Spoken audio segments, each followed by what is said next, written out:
If you're listening or watching this episode, it means that you want more knowledge, clients, money, and of course, better business and life. You know that your ability to plan and execute is essential to your success as a real estate agent or broker. So here's how you build a remarkable real estate business. Over the past 15 years, we have coached and interviewed thousands of agents and 30 of the top agents in the country, including number 4 and number 7 according to Forbes and the Wall Street Journal. And we've discovered that they all do different things and they do it in different ways. But they all do the major things exactly the same way. So let's start with what they don't do. They don't do cold calls. They don't call expired listings. They don't just send postcards. What they do is 100 times more powerful than any of those things. And even now, hardly any agent or real estate broker understands the strategy. The Masters in Real Estate Sales program from the Montiel organization gives you the opportunity to discover and implement those strategies and develop a plan customized for your business. This is the advice, the training you wish you had years ago. In an industry where, please listen to this, according to the Florida Association of Realtors, the average income of a full-time agent with 12 years of experience is $28,160.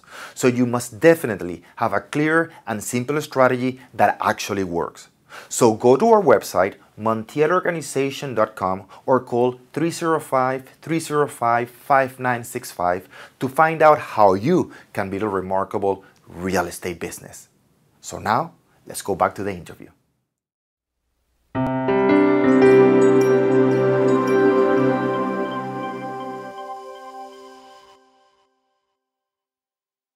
Welcome to another episode of the Miami Real Estate Show. Today, I have the pleasure and honor to interview top producer in Key Biscayne. Most of you know her already, Brigitte Nachtigall. Brigitte, thank you very much for having me in this amazing property. Thank you for coming and thank you for the pleasure of being on your show. Thank you for being here today. I want to learn a little bit about you, how you got started, and please then tell me about this majestic house in Key Biscayne. So tell me a little bit about yourself, how you got started in real estate, how long ago was it, and why real estate? So it's been 27 years that I've been in real estate. I started because I went to Italy for 1 year. I wanted to speak Italian. Okay. And when I came back, I really didn't know what to do. And I wasn't sure if I wanted to go back to school. So in the summer, I've always been kind of like, I've had a very strong personality and I didn't want to keep asking my parents for money. So I took a job in a Key Biscayne real estate office, a very small office. Okay. And it happened to be that while I was there, and it was something very temporary, every time somebody walked in, they're like, Brigitte, what are you doing here? And I was like, oh, I'm just helping the broker here. And then he went away for like 1 month to Peru, that was where he was from. And I kind of took over the office and I started doing all kinds of things. And then when he came back and I saw the commission checks he would get, I'm not gonna lie. That's what happens to most agents. I'm not gonna lie about that. Once they see the commission check, wow, they're sold. You know, Okay. And then I realized how many people I knew. And then he said, why don't you get your real estate license? So I did. So then from there, I became I was very close to the Di Fortuna family. Okay. To Walter, Edgardo, Monica. Okay, to the Fortuna, yes. Yeah, the owners of Fortune. Right, So Walter said to me one day, why don't you come work with me? Okay. And so I went to Fortune. And then when I was in Fortune, I lasted there like 7 years. Wow, long like time, that. very good. And it was wonderful. Okay. And then after that, I was approached by a very good friend of mine he was very good friends with the developers who did the Ocean Club here on Key Biscayne, the Ocean Club development. And they approached me and they said, we want you to come work for us. And I wasn't sure because I had never had a boss in my life, really. So, you know, when you're in a general real estate, it's very different. So I thought about it and I said, well, I have nothing to lose. And so I went to the Ocean Club. And I ended up working at the Ocean Club for like 8 years. And it was an amazing... So 7 years, then 8 years. Yes, okay. It was an amazing experience. It was something What did you learn from that experience working at that beautiful, huge development the biggest development in Key Biscayne, actually. It's 802 right? units. Exactly. So it's 802 units. You know that by memory. You know every single line. I know the Ocean line. Club like another child. Right. Well, 8 years yes. living and breathing that development. What did you learn from that experience? It was just wonderful because we did events in different parts of the world. I got to go to Argentina, to Paraguay, to Uruguay, to Puerto Rico. We traveled. We did events in different places in Colombia.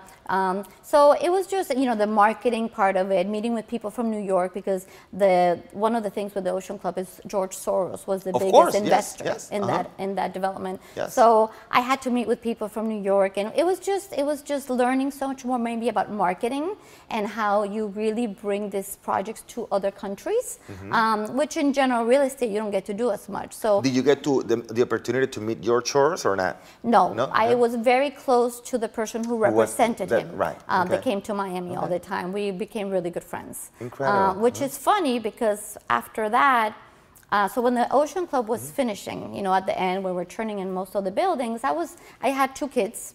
I got married in the process of the Ocean Club, and I had 2 kids. And then I was like, you know what, I kind of want to slow down a little bit and take it, you know, spend more time at home. And then it was really funny because Walter Di Fortuna, again, who, by the way, is the godfather to one of my kids. So I'm very close. We're very good friends. Close. Yeah, very good friends. All right, so you remain very good friends after 7 years working for the company, yeah? And with Edgardo, too, and I absolutely adore them. Okay. So Walter calls me one day, and he says, you know, the people from Four Seasons, you know, Four Seasons on Brickell, they had already been selling the building. He said, they keep asking me about you. And I said, no, I'm not going to go work on Brickell. Forget it. My kids are little. It's too far. No chance. Key Biscayne is your place. No chance. Okay. So then I heard from 2 or the 3 people that the person that they had hired from New York to came down kept asking about the girl from the Ocean Club. Okay. And I kept saying, what did they call me? The girl from the Ocean Club. I said, okay, that really upsets me. I have a name, okay? So I called Walter. I said, listen, can you set up a lunch with the guy from the Four Seasons? And he said, why? Do you want to take the job? I said, no, I just want to meet him. He was like, okay. He said, are you going to behave, right? And I said, of course.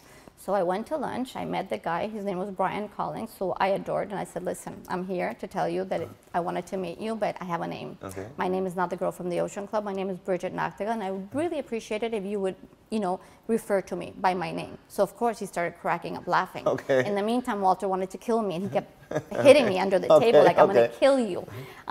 So, you know, since I didn't want the job, he started asking me what I thought about the building. And I was very honest.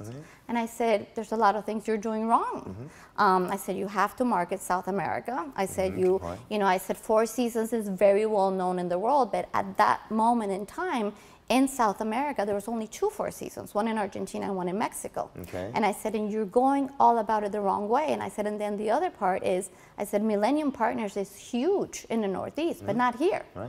So he said to me one day, can you come to a meeting? And I said, sure. So I went to a meeting, and the guy from the Ocean Club who represented George Soros, when I go back to this, was in the meeting. So when I was in the meeting and I walked in, he said, what are you doing here? He's like, don't tell me they're hiring you. I said, no, they just asked me to come for a meeting. I don't want this job. So they were very persistent, and they made it very easy for me. The truth is, I mean, they pretty much offered me the world. They were like, what is it going to take to hire you? So I ended up doing it for 2 years. For 2 years? Yes. I was a sales director at the Four Seasons for 2 years, and that was a totally different... And still the tallest residential building in Miami, right? Yes. All right. Yes. So good. So, and that was a great experience.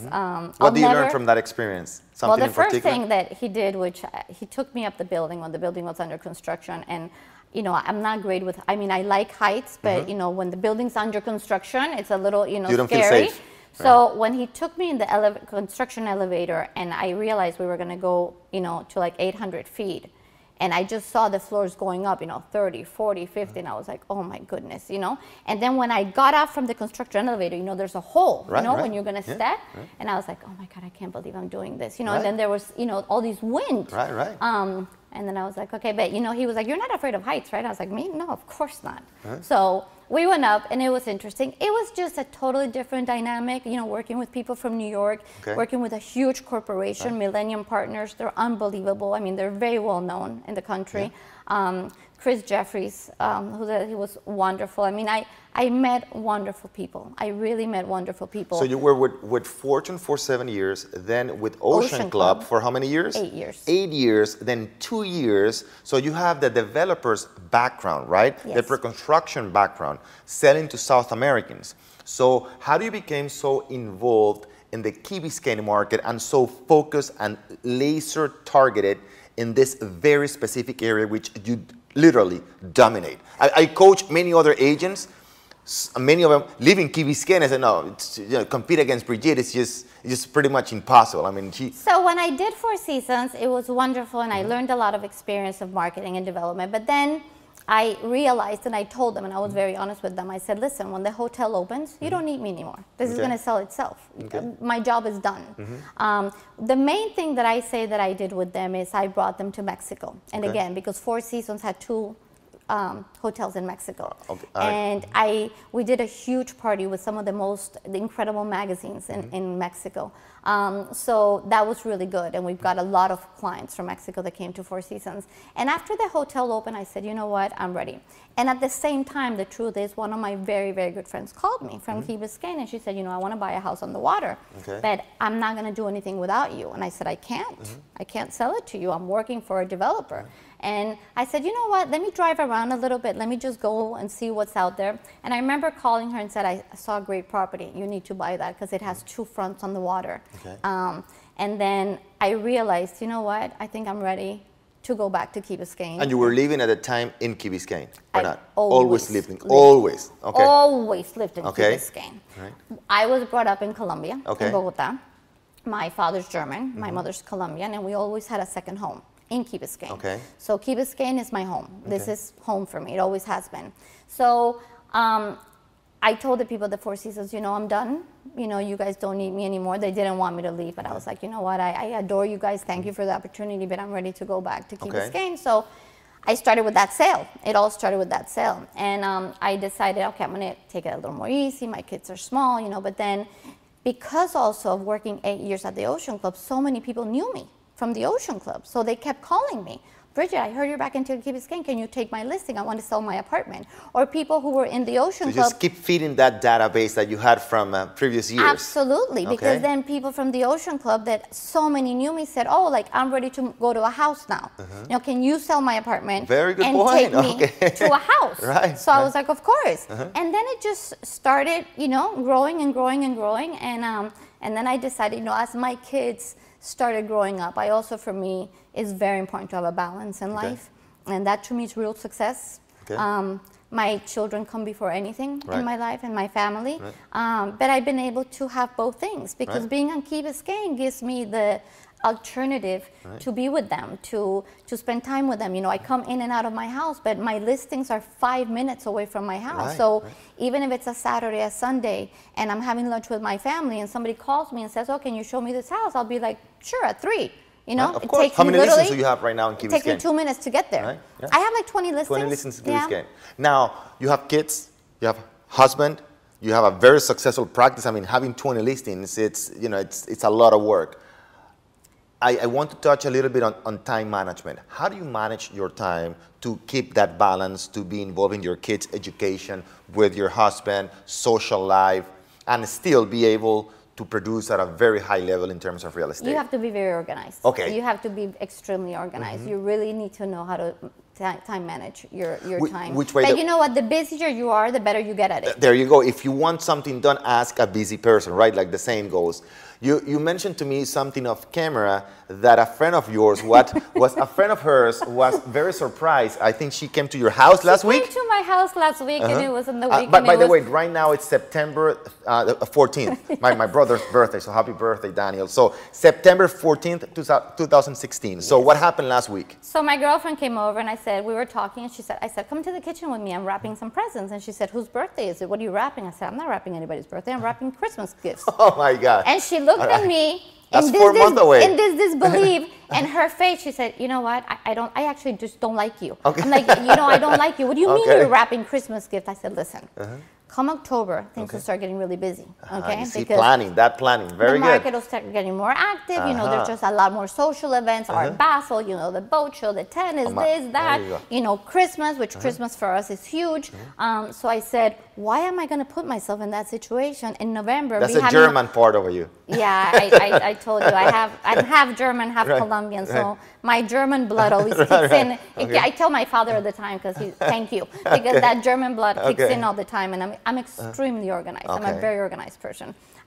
So if I get Christmas gifts, and you know, for example, you know, like I'm always very giving, like where my kids go to school, I always make sure to give gifts to like the teachers and, you know, the people that are always in your life that help you, you know, the pediatricians, you know, the doctors, just as many people, and it's just a little something, but to be able to say thank you, I always think that Christmas is the right way to do it. And you mentioned something also off camera regarding the cakes. You have like 350 cakes every year at the end of the year for your friends, family, and clients. Yes. Can you talk a little bit about that? Because you don't write a check and buy 350 cakes. What do you do? Okay. So talking about time, talking about a husband, kids, real estate, now you take the time to actually do the cakes and wrap them in your house? Or? I'm a very grateful person. Okay. And to me, it's very important to say thank you. Okay. And I always feel that Christmas is the perfect time to say thank you, whether you're Catholic or whatever it is. It's just a time where people are celebrating the holidays. And to me, it's a way of saying thank you. So how do you say thank you? Not just to your client, to the whole family. Right, right. So we do at my house. We actually cook them at my house. I have a special lady that makes them.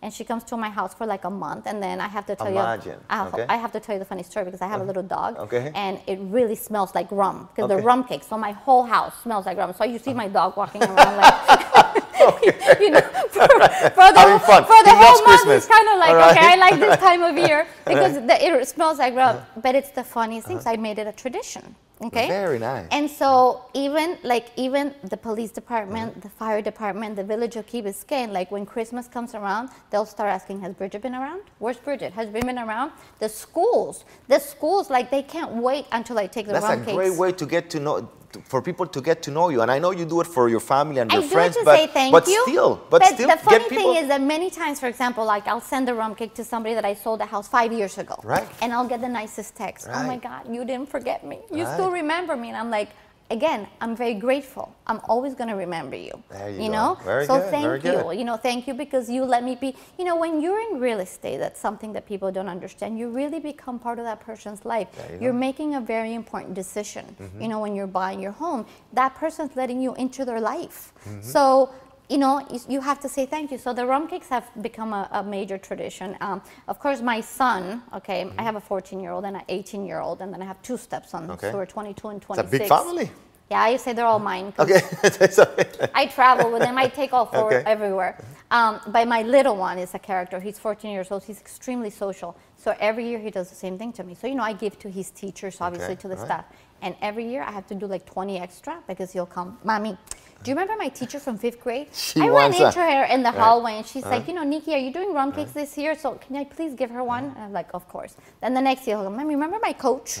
So anyway, do you have any strategy for time management? Because I mean, you're doing the cakes, you're doing the kids' school. Okay, after Christmas, I have to take a week off. Oh, okay. Because I'm exhausted. Okay. All right. I mean, exhausted beyond belief. So you have two people. You delegate a lot. So you have two people in your team. I have one person that's been with about 12 years, who's really, truly my right hand. Who I know for a long time. Yeah, he's wonderful. His name is George Bogue. And George and I have been working for 12 years, and he's just amazing. He has a great personality. He's the nicest person. He's truly a nice. He always has a smile on his face. Always available. He never says no to anything. So I think we do a really good team because he helps me. All right. In everything. I mean, he shows properties just like I do. When I can't make it, because sometimes I can't be in everywhere at the same time. But I always do tell my clients, you know, maybe the first showing, sometimes I'm not there. And George will go, but if it's a second showing, I'll always be there. Okay, so, very good point. Okay, so maybe the first time the client is not ready to buy yet, not interested as much, but the second time. Get people, you know, from off the Key that really don't know Key Biscayne that well, and maybe I have to go meet with a client for something. So you have a person who shows the first time, and the second time, if that's really serious, then you're going to go. Well, it depends. I try to be there a lot of times, but if I can't, then George will go. But then if the person wants to come the second time, I'll make sure I'm there. So you would say that delegation is key in your business. You can't do it all. You can't do it all. it. Exactly. You can't do it. And then I have another person that works with me who's wonderful, also a guy. He's a younger guy because, of course, nowadays with all the technology. The social media, the email marketing. You need these young people that really know what they're doing, and they do it in 2 seconds. So there you go. You know what you're doing, and they do it in 2 seconds. They Very do important it in 2 point. seconds. So, you know, he helps me with like all my email blasts and my marketing, my, you know, all the way I want the pictures. For example, for me, it's important when I put the pictures, like something important. I would never put a listing without good pictures in the MLS. Okay. Or the videos that we do. You mentioned to me that's something that you recommend every single agent to do, right? When I was seeing some of the programs you've done, and you always ask people what you recommend to new agents, my recommendation is put really good pictures. Right. Because you have, you know, with the technology nowadays, that's so a easy and right. You know, if you see good pictures, you realize you want to see it. But sometimes I go looking for properties, because one of the things I do is when I have clients that call me to see properties, I always look at the pictures. You know, obviously I'm not the one that makes the decision; they do. But you know, from pictures and from what they tell you, kind of get more ideas. And especially nowadays, the internet is so easy that, you know, many times I send them to them and I tell them, tell me which ones you want to see, which is your priority. Once in a while, I'll make them go to other ones that they don't want to see, and I'm like, trust me, you need to see this. And also because I tell my clients all the time that you need to see them, because especially here when you work in a place like Key Biscayne where everybody knows everybody because it's a small community, I always tell them, you're going to go have lunch with somebody and somebody's going to tell you, oh, did you see so-and-so? You're going to say no. So you're going to see it. Because I want you to tell that friend of yours why you liked it or why you didn't like it, but you have to see it. So yes. Now, in terms of getting to know the market, how do you stay so current when you're making a listing presentation to a person that you are not so close to? How do you know exactly the price per square foot, the properties on the water, properties that are not in the water? You have to know the inventory. And how do you keep current? How do you get to know that inventory? Well, I'm in a small island, and for me, that's one. Do you have like a daily routine that allows you to keep that, you know, memory fresh? I'm always checking. I'm always checking the market. You do it every day or every other day? I try to be on top of it, and my mainly routine is I obviously try to, my clients, obviously I give them priority. You know, if my client wants to see me, or somebody wants to see me, or someone wants to talk to me, or I have clients that want to go show properties, I always try to make myself available, but I try to stay current with what's going on, what has sold, what is pending. One of the biggest assets that I haven't told you about that I have, and it's just luck, I suppose, is that, and people who sometimes hire me know this, and it's a huge thing. And at the same time, not only does it help me, but believe it or not, I help a lot of my colleagues. Because they trust me. And my husband is the biggest builder on Key Biscayne. He's built like 160 or 170 homes on Key Biscayne. 160 homes in the Key. Biscayne. He built this one. He built this one. Which, by the way, is a very small island. Yes. He's the biggest builder on Key Biscayne. So that's a huge asset to me, because we do a great team. So for example, I love to, when I show people houses, you know, I think I'm an architect, I think I'm an interior designer, you know. And you understand the whole process, right? And I love saying, oh, you can do this, oh, let's do this. And then after I say it, I call him, by the way, can I do that? No, you can't. But having him in my life is a huge asset, because, I mean, besides the village of Key Biscayne, and the code enforcement, he knows everything. He knows exactly the codes. He knows what I can do. He knows what I can't do. And one of the other things that people don't realize is that I get asked a lot of things about boating, because people who have houses on Key Biscayne, they all have boats, you know? So can I put a certain size boat here? Or for example, in this house, people ask me all the time, can you have a boat there? No, this has a beach. This is a swim area. But when it comes to docks and boats and the depth of the canal, he knows everything. So I'm always calling him. I drive him crazy. And I do. I drive him crazy. I don't even know how he puts up with me, because I'm always calling him. Mike, can I do this? Mike, how many feet? And many times he comes to the meetings with me. You know, when somebody's about to buy a house, many times I make him come, because I want people That's part of the team. Yes, don't do it on your own, right? Sometimes they ask me, you know, like, can I enclose the garage? Let me ask. I don't think so. There's properties when you can, and there's properties when you can't. But I'm not 100% sure. He is. And then when they meet him and they talk to him, and by the way, the first thing I tell clients is you don't have to work with him. First of all, he's always really busy, but you don't have to work with him. I'm just introducing him because I want you to know the knowledge, the facts of somebody that truly knows. Because I always say the village of Key Biscayne is his second home. He's always there. So if anybody knows the code on this island, it's him. And many times, my colleagues or fellow realtors call me many times and ask me the same thing. And I always help them. Right. Because they tell me, do you think Mike can meet with him for 5 minutes? Of course. course. Of course. And then I tell him when he goes to meet other realtors, you don't talk about anything to do with sales. Right. You limit yourself to saying, yes, you can do it, or no, you can do it. Let the realtor do their job. Okay. Right. Good. So, Good. So that's a great asset you have. Again, it's huge. not working on your own. That's a part of how you get your knowledge. You have also George that helps you.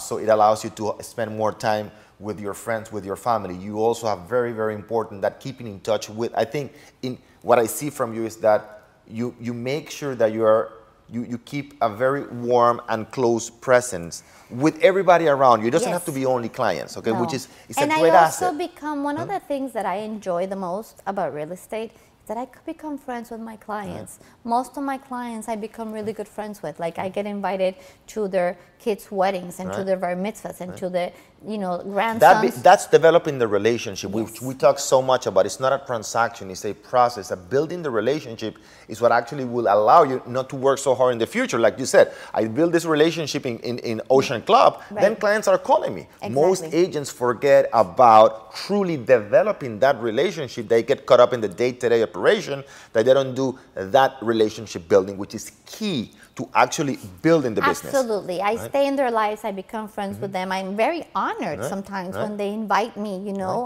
because they invite me to weddings, they invite me to bar mitzvahs, they invite me. The other day I got an invitation for one of my clients to his son's bar mitzvah, and I was like, wow, how nice. I was like, I wasn't expecting that. So it was really, really nice because you become part of their life, you're in them. And to me, one of the biggest things, and I say this all the time, is, and we talked about it off camera, is I want to be on Key Biscayne. I don't need to be all over Miami. Very important I'm not interested in being all over Miami. And you shouldn't, because you're not going to become an expert. And be honest with you, and I'm not criticizing anybody because everybody works their different ways and we all have different ways of working. But to me, I don't understand people that try to have listings from Deering Bay to Miami Beach. How are you going to be all over the city? Then you can't give that client the attention they need. You're listening to that. That's what we always say. You Service, have to be hyper specialized in a very specific area. So when they talk to you, you are the expert of choice. They actually know who you are, and when you talk to them, they say, "Wow, this person knows exactly what she's talking about." A couple of months ago, I sold an apartment in the Four Seasons to. They called me because I know this family. They're very nice people. They called me, and it happened to be. I was very lucky. I put the apartment on the market, a beautiful apartment in the corner unit. Again, I know Four Seasons really well. Well, you worked there for 2 years. So I know there's things that people don't argue with me about Ocean Club and Four Seasons. So I sold the apartment, and we sold it like in 2 weeks. It was like, boom. And so the son, who's also my friend, has a gorgeous, beautiful house in Gables Estates. And he called me and he said, "Can you please list my house?" I said, "No." He said, "What do you mean no?" And he was like, "What are you talking about, no?" I said, "Listen to me, you don't want me to list your house." Oh, that's a great point. That's a great point. I'm not going to be 10 minutes away. Thank you for saying that. There you go. You need to understand that the buyer, especially you were talking 16 million, okay? That buyer, it's not when I want to show it. It's when he wants to see it. Okay? And that's what people don't understand. So you have to be 5 minutes away from there. You need to be 20 minutes away from there. You can't be. So I told him, I said, "Listen, what if I have to show your house on a Friday at 4 p.m.? It'll take you 40 minutes to get there. 40 minutes, I wish. 40 minutes, I wish. And it's not that far, it's the traffic. It's the traffic. It's all covered all the way down. It gets worse and worse and worse, and US 1 is even worse. So I said it'll take me an hour to get there. So me showing your house, and what if the people are late? That means what if I have 2 showings in a day? So I can't take care of my 20 listings on Key Biscayne. That's not going to happen. Exactly. So I told them, "Thank you, but I can't do it. I just can't do it." Same thing the other day in Miami Beach. Somebody called me about something in Miami Beach. I referred an amazing agent in Miami Beach. Same thing with Coral Gables. I said, "Listen, you refer and you can share that commission too if you want to." No, I don't do that. But I have to make just that. Actually, I was interviewing a very good agent the other day in one of our seminars, and she said, "I don't have to go there, but I can." And you decide not to split the commission, but you can share that commission. You know why? Because some of the people that call me, they're really my friends. Okay, and I really that's want different. Whatever best interest. Right. I had an experience like 3 or 4 years ago that one of my closest friends, had a house in Coconut Grove. Coconut Grove, that's not even that far from me. But it's not the same market. And it's not the same market. And he said to me, "Can you put it on the market?" I said, "No." He said, what do you mean no? They all tell me, what do you mean no? I'm like, no, I'm not going to drive to Coconut Grove to show it 3 times a day because then I can't take care of my listings on Key Biscayne. So you're not servicing the person in Coconut Grove and you're not serving the person in Key Biscayne. So I gave them the name of a realtor that I'm very close with, that I adore, because I have people that I work closely with. Yeah, been in the industry for a long time, so I've known some of the people, and they were so happy. She did a great job. She did a great. She took me to lunch afterwards, and she's like, oh my God, thank you. I've actually sent her 2 or 3 clients. And she always tells me, let's just do it together. I said, no, that's your area. When you have something in Key Biscayne, you send it to me. You know, life is a two-way street. Right, exactly. So I said, no. I like to end every conversation with the advice you would give a new and an experienced agent. You already did with the new agents, the pictures, but I think that what you just said is what we preach so much to the agents, and that works for new, experienced, and top producers. Don't try to be everywhere. Don't try to be everywhere. Become the expert in a very specific area. It happens to doctors, accountants, lawyers. The more you specialize, the higher the probability of succeeding and the more probability of building your business, because you're a true expert. You can be an expert in Miami Beach, Coconut Grove, Key Biscayne. It's impossible. And to compete then with the top producers, listen, if I want to compete with you, if I were to be a real estate agent and I wanted to compete in Key Biscayne, I better live in Key Biscayne, because you wake up in Key Biscayne, you exercise in Key Biscayne, your kids used to go to school in Key Biscayne, I assume. Your husband has built over 160 properties here. You've sold many, many properties in Key Biscayne. I better live here, because if not, I won't stand a chance. It's impossible. It's, you know, again, I don't understand, you know, and my advice to the agents that have been in the thing, I mean, there's so many wonderful people that are in this industry, and I really admire many of them that have done such an amazing job. But just, we always have to stay focused. We always have to stay focused, and we have to, you know, and the biggest thing in real estate, and I've seen it on your show that I think we all say, is just be honest. Be honest. Be honest to your client. Really, really, really look for their best interests. You know, this is a long-lasting relationship. It's not a one transaction. And if you really care about them and do the best for them, they will stay with you for many, many years, you know. So to the agents that have been here, just keep doing what you're doing, because obviously if you're successful at it, you're doing something well. So, you know, just stay focused, stay in your farm area, and answer the phone once in a while. Brigitte, not just texting. It's been a true pleasure. It's my pleasure. It's been an honor. Thank you for having me in your house. I'm going to do a Facebook Live, because this is just an amazing property. I mean, this is one of the few houses in Miami that has a private beach. Absolutely. I mean, how amazing So the lot is that? is like 23,650 square feet. The house has 10,000 square feet under air conditioning, but actually it's almost 18,000 square feet of construction. 18,000 square feet. Yes. It sits on a real beach. This is on a man-made beach. And one of the things that I tell people when I show this house is, you know, houses with a water view, there's so many, from Deering Bay to Palm Beach. But the ocean. But houses with a beach in your backyard, you know, that doesn't happen very often. This is very unique, and it's truly priceless. Brigitte, thank you very much again for having me in this amazing, amazing listing of yours. Thank you. It was a true honor and pleasure to interview you today. Likewise. Thank you for coming. Thank you very much. And for you guys who want to know more about the top producers, top agents, here's the book, The Ultimate Real Estate Agent Book, where you can see all the interviews. You can go to the MiamiRealEstateShow.com and get it there. All right. So until next episode, make it a very, very productive day. Take care, guys.